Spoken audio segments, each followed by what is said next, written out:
បានចំនួនថ្មីរៀននៅថ្នាក់ទី8ពេល2ហើយដៃគូពិសោធន៍របស់ខ្ញុំមានឈ្មោះថាព្រំសុភ័ក្រខ្ញុំបានរៀននៅថ្នាក់8ពេល2ខ្ញុំបានមកពីសាលាវិទ្យាល័យជាស៊ីមប្រេងចាញ់ចំនួនថ្មី SGS ដំណើរសម្ភារៈ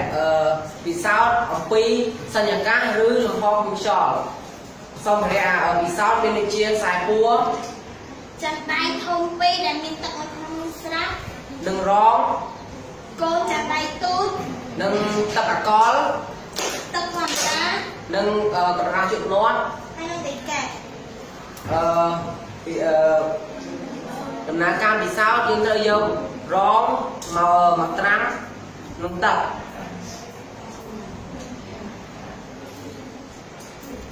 បន្តមកយើងកូនចាដៃទូចមួយហើយយើងស្រង់រងនោះដាក់លើកូនចានដៃនោះ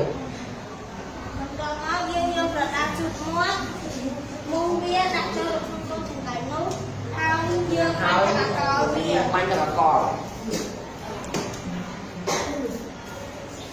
បន្តមកយើងយកដៃកែនិងចានដៃ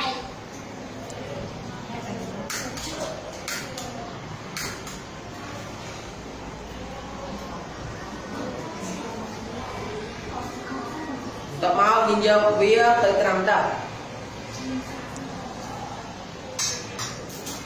ត្រាំទឹកដើម្បីឲ្យវាចុះត្រ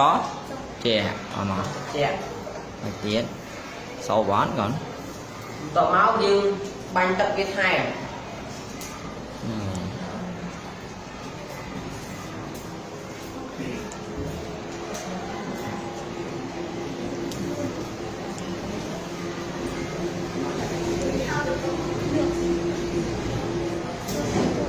មកទៀត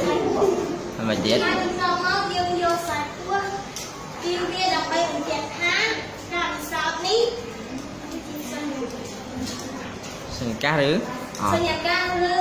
លំហពីខ្យល់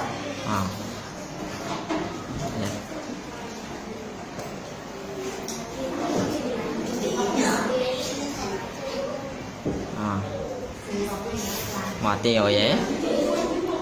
sao tiền mà ở đây mà sụp phẹ cho khỏi môi má bà đến cho khỏi môi trên mắt